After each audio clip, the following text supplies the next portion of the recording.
my name is Katie Lauder, and I'm going to be giving a presentation on dyscalculia today. So, dyscalculia is a neurological learning disorder that affects how students process numbers when they're learning math. And this can be students that don't normally struggle with other subjects like language arts or science, but they do have kind of that difficulty processing numbers.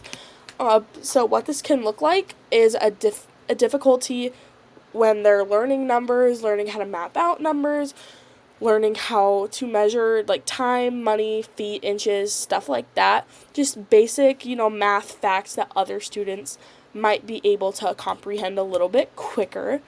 So this affects 3 to 7% of children in the United States, both equally boys and girls. It doesn't target one certain gender like we normally see with other learning disabilities, but it can affect them going into the rest of their life. High school, college, they choose to do it when they go into the workforce. It does normally continue to affect them into their adulthood. This happens for a few reasons. Most of them are genetic, ADHD, dyslexia, it can occur with those, and those are also genetic. So, typically if one parent has dyscalculia, the other is going to have it as well. But it also does affect the part of your brain that does process those numbers and those letters. Not letters, those just those numbers and how they process math. So this can be diagnosed, typically, like, I've talked about those school-age children, K through 6 is typically when they get diagnosed with dyscalculia, right in that elementary school range. Normally, by the time they're in middle school, they've already been diagnosed. It requires some testing through paraprofessionals, and how that gets, brought about is teachers will notice the struggles and kind of diagnose with that. It obviously, students are impacted in so many ways by it. It plays a part in their grades. If they're not comprehending math, their grades aren't going to be amazing. But it doesn't just impact their academics. It also impacts if they can't, tell the time. If they can't multiply by 5 on the analog clock. That's something that's going to impact, when they arrive to school or later on when they arrive to work if they are having trouble reading a clock like that. But also directions. If they mix up the numbers and an address, they're going to go to the wrong place, and that's just going to affect kind of what they do. And that can take a toll on their confidence and their self-esteem. And confidence and self-esteem are, two of those 40 assets that help a child thrive in their childhood. One of the most well-known of these evidence-based strategies to help students is the CPA method. And what that is you start off with a concrete object. So this can look like blocks or counters or, shape objects.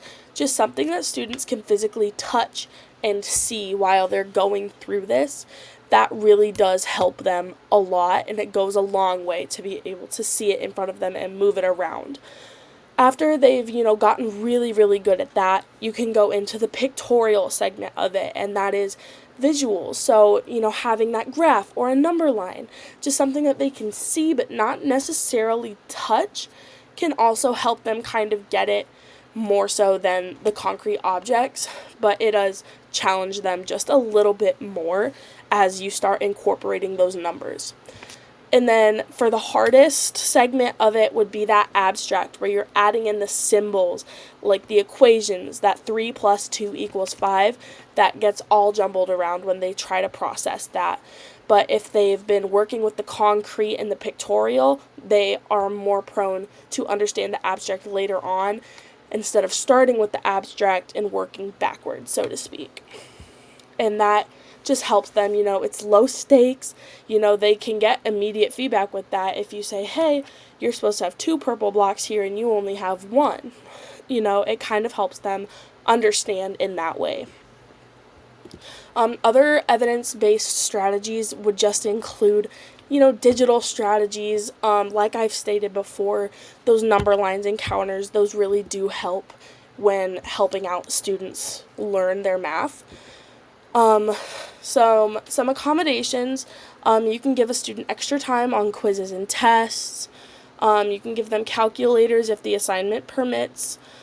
Step-by-step instructions, just kind of breaking down those problems for them, having, things that they can see and things that they can touch can go a long way, giving them feedback, alternative assignments, shorter assignments maybe, just, working with accommodations as well as, IEPs would be a good one. Following that IEP or recommending that that is put in place for the student. And now we're going to watch some videos that I have recorded just to help with accommodations.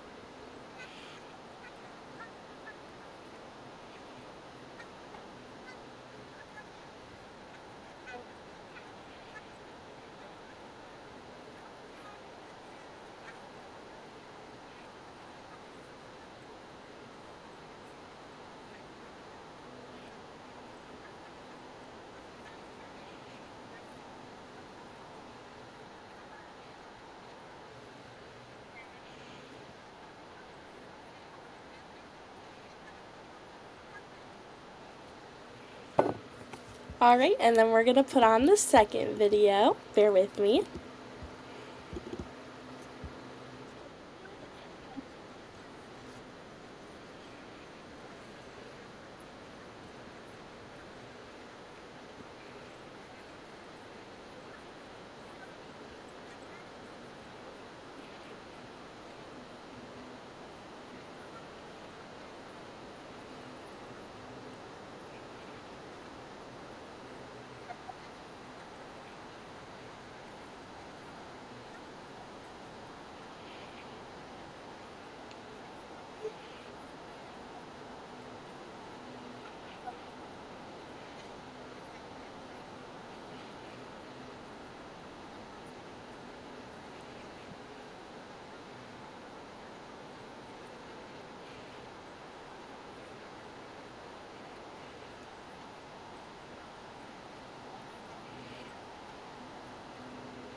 Alright, thank you for taking the time to watch those videos with me. So, moving on, we're going to talk about those UDL guidelines. So starting with engagement, those videos, those real-world examples can get students really engaged when they can tie it into what they're learning and they can really see it come to life in that sense. Representation, representing them in that way, students want to feel seen and heard, so you can play a video, you can have it, read it aloud to them, just something that really does help them, feel represented in a classroom, because that's super important. And then that action expressions would be going back to those digital things that are becoming more prominent and more prevalent in today's society. But also knowing that not only is there multiple ways to show learning, but there is multiple ways to teach it. And I think a lot of teachers get stuck in that kind of, they teach it one way, but they don't really know how to teach it another way because they do it for so long. So just, learning that it is okay to change how you teach something. And dyscalculia is so important to recognize and to understand in our society, because the earlier you diagnose it, the earlier that a student can, get those accommodations and they know kind of what is wrong with them, so to speak, even though there's nothing really wrong with them. It's just how their brain processes. It's nothing that they can, it's nothing that they could have changed about themselves. But it can also prevent academic gaps, and what that is if they wait until 6th grade to get those accommodations and, say that there's something wrong, they're already all of those years behind their peers, and they don't really understand kind of what's going on. But, if they get diagnosed in first grade, that's that whole 5 years that they could have had those accommodations put into place to help. It also helps educators help them, Once they're diagnosed, it's easier for educators to help, and it's easier to go into that mode of helping your students, learn. And then it also just promotes an understanding of diverse learners. So, kind of what that can look like is students helping students, I think is the easiest way to put that. I'm sure we've all worked in a group project where we had one classmate that maybe wouldn't have known the content as well, but just having students understand what dyscalculia is can really help them with their peers and help them bond with their peers and, understand that this classmate just needs a little bit more help.